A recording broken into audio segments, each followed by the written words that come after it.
डर नहीं लगता है, कैसे भी हम लोग आत्मसमर्पण कर दिया तो कैसे भी पुलिस के साथ में रहेंगे। पुलिस का नौकर ही कभी मिलेगा तो पुलिस का नौकर ही करेंगे हम नक्सलवाद के लिए पूरा लड़ेंगे। और उन कहाँ जहाँ जहाँ है उन लोग को पता लगा कर आत्मसमर्पण हमारे जैसे कराएंगे। जो बात नहीं मानेंगे तो उसको ठोक देंगे। पहले जिन हाथों ने कभी बंदूक उठाया था, लाल आतंक के साए में जंगल जंगल भटका करते थे, अंधेरी रातों में जंगल के अंदर पानी हो, बरसात हो, धूप हो, बिताया करते थे। आज उन हाथों में कलम है और उन हाथों ने कमाल भी किया है।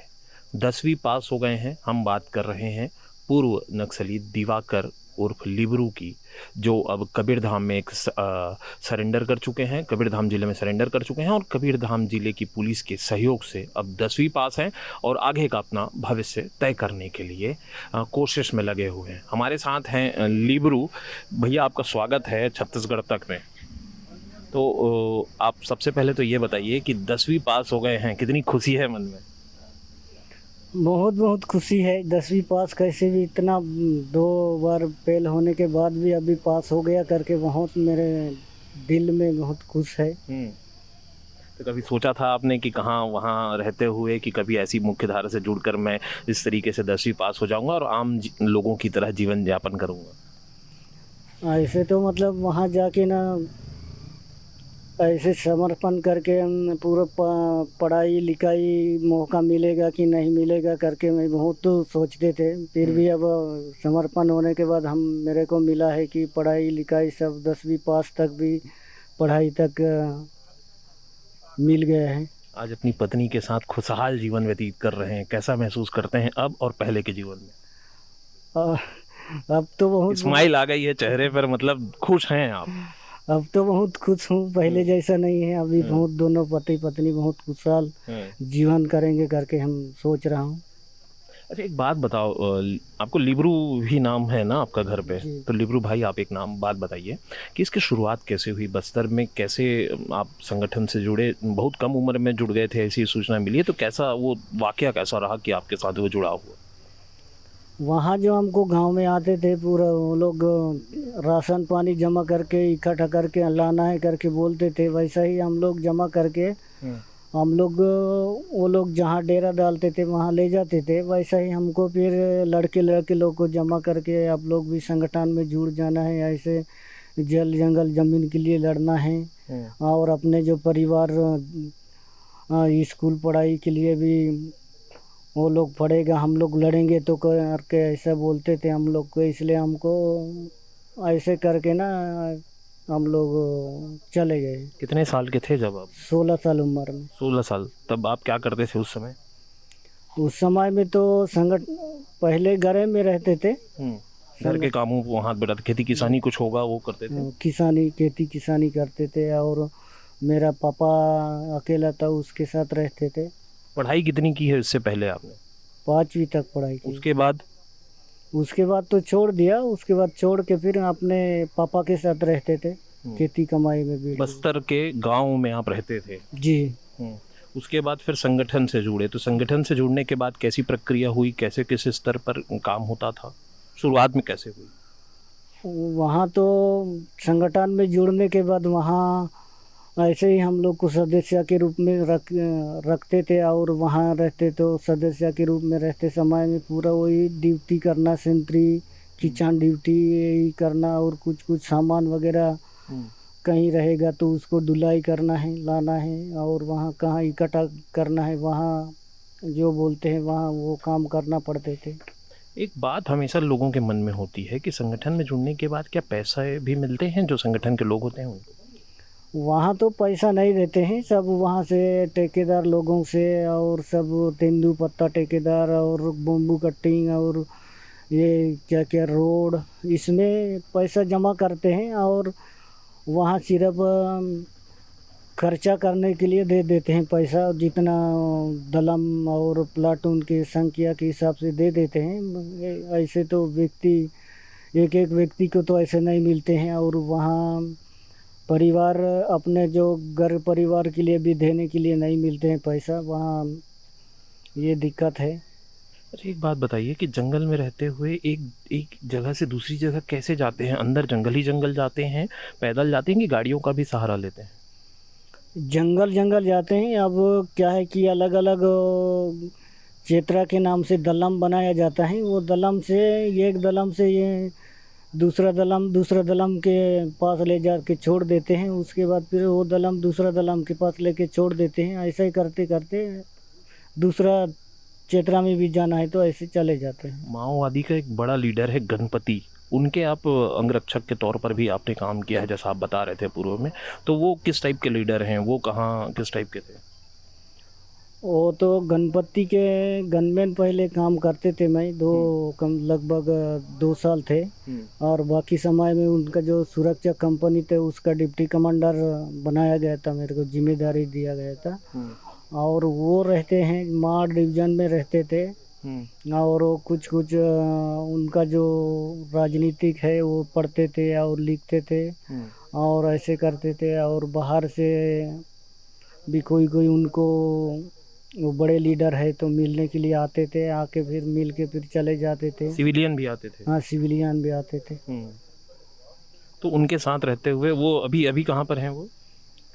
अभी तो अबूझमाड़ में ही है। अभी भी एक्टिव हैं वो? अभी तो उसके जगह में दूसरा को दिया है, जिम्मेदारी करके बोला था वो पूरा। तो लगभग 16-17 साल एक माओवादी के तौर पर आपने गुजारा, तो कभी आपके मन में नहीं आया कि मैं कभी वहाँ अच्छा लगता था, उस दौरान अच्छा लगता था आपको वहाँ रहते थे तो? नहीं, मैं तो कभी कभी मतलब वहाँ उसके साथ जो गणपति के साथ था उतना समय, उस समय में तो उतना सोचा नहीं थी कि मैं ऐसे जाएंगे घर घर चले जाएंगे कि संगठन को छोड़ेंगे करके सोचा नहीं था। अचानक इधर विस्तार जो एमएमसी जोन में भेजा था तब मेरे को अचानक से सोच में आया कि ये तो कभी ना कभी पूरा अपन भी मर जाना पड़ेगा। और सरकार जो पूरा ये कुम्बिंग ऑपरेशन चला रहे हैं और माओवादी लोग को पूरा मार रहे हैं, ये तो पूरा आखिरी में ख़त्म हो जाएगा, लड़ाई भी विस्तार नहीं हो पाएगा करके ऐसे सोचे थे कि। और फिर ये कभी भी उधर भी सब तरफ सरकार जो कैंपिंग बना रहे हैं, नया नया कैंप डाल रहे हैं, नया नया ये सब कुछ कर रहे हैं, सरकार इतना सुविधा कर रहे हैं फोर्स को। तो कभी ना कभी ये लड़ाई तो चीन चीन में भी ऐसे हुआ, रूस में भी ऐसे ही हुआ, ये तो कभी ना कभी ये लड़ाई तो खत्म होगी। खत्म हो जाएगा करके मेरा सोच में लग के ना संगठन को छोड़ने का मन बनाया आप? मन बनाया। अच्छा एक बात बताइए, जैसे आप युवा थे तब आपको ज्वाइन करा लिया, वैसे अभी भी आज भी क्या वैसे तमाम युवा बस्तर और अन्य क्षेत्रों में ज्वाइन कर रहे हैं? और क्या वो ऐसा कौन सा संदेश देते हैं जिससे युवा भ्रमित हो जाते हैं? मतलब वहाँ बस्तर में ज़्यादातर वो पूरा नक्सली लोग हैं। वहाँ जो सरकार तरफ से जो कुछ स्कूल नहीं है, कुछ नहीं है, इसलिए वहाँ उन्हीं लोग का जो जनतना सरकार बनाते हैं, जनतना सरकार बना के आरपीसी बनाया है, उसमें अपना उन्हीं लोग का फाट पढ़ाते हैं, उन्हीं लोग का पूरा राजनीतिक उनके दिमाग में पूरा घुसा देते हैं, उन्हीं लोग का किताब सब लिख के ना वही किताब को पढ़ावाते हैं। इसलिए वो लोग भी 5वीं बचपन से वही सिखाया जाता है, हाँ वही दिखाया जाता है, इसलिए वही देखते हैं, हाँ आप ये कहना चाह रहे हैं? हाँ। कुछ लोग भय के कारण भी, डर के कारण भी ज्वाइन करते हैं? कुछ लोग वहाँ क्या है कि उसमें अब बस्तर में ज़्यादातर अब 2 लोग हैं तो एक जाना है संगठन में जोड़ना है एक। अच्छा नियम है ऐसा? हाँ मतलब घर में यदि 2 लोग हैं तो उसमें से एक लोगों को संगठन से जुड़ना जरूरी है, हाँ। नहीं जुड़ते हैं तो? नहीं जुड़ते हैं तो यहाँ कोई भी ज़मीन को छोड़कर चले जाना है, यहाँ को कौन आपके लिए लड़ेगा करके ऐसे उधर से संगठन की तरफ से दबाव डालते हैं। एक बात हमेशा आती है कि बस्तर का विकास माओवादियों के कारण रुक गया है, आपकी क्या सोच है? एक पढ़े लिखे अब आप युवा हैं, क्या सोच है आपका कि माओवादियों के कारण बस्तर का विकास है, स्कूल सड़कें जो हैं वो माओवादियों के कारण कहीं रुका हुआ लगता है आपको ऐसा?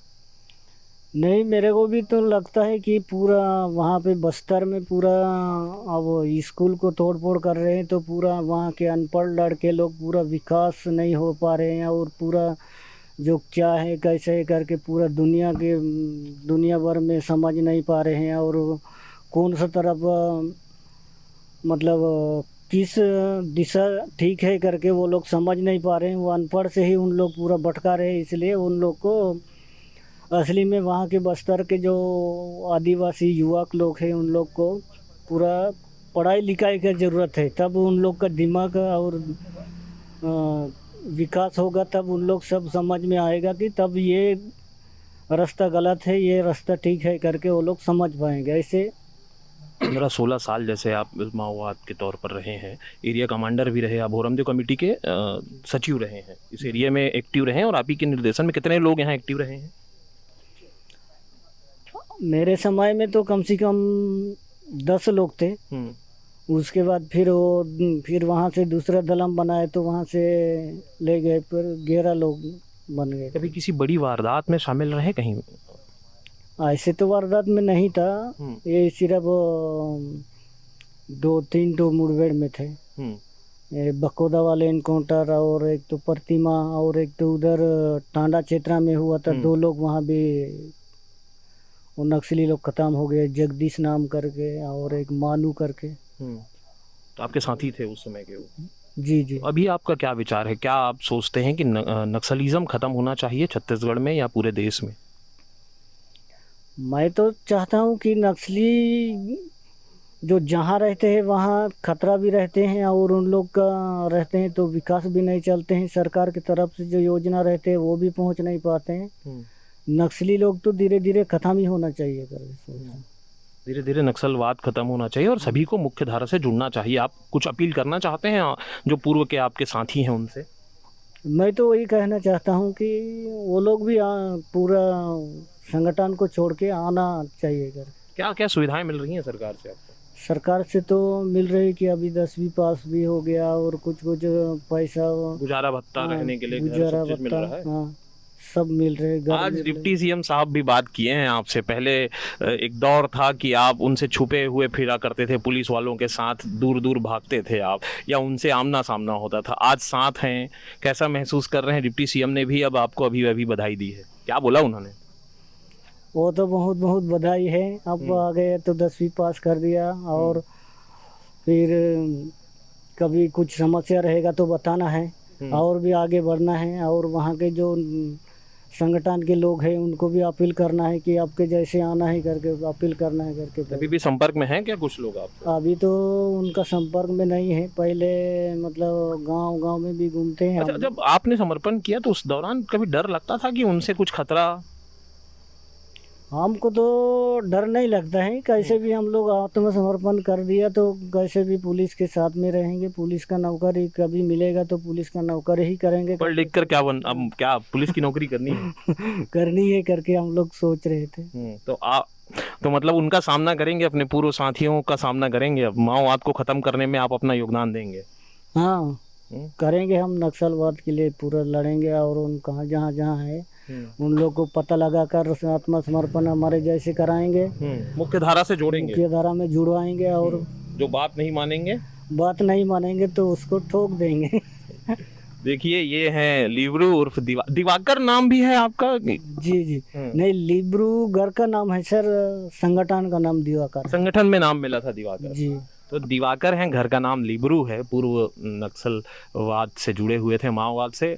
अब साफ तौर पर कहना है इनका कि पढ़ाई लिखाई करके अब पुलिस की नौकरी करनी है, और जो भटके हुए इनके साथी हैं उनको मनाना है, और यदि वो मानेंगे नहीं तो उन्हें ठोकेंगे। और अपील भी कर रहे हैं लोगों से, बस्तर को बचाने के लिए अपील कर रहे हैं, बस्तर के क्षेत्र के लोगों से अपील कर रहे हैं कि मुख्य धारा से जुड़ें और सरकार और शासन की जो योजनाएं हैं उनसे जुड़कर लाभ लें, और माओवाद को छोड़कर एक आम जीवन जिए।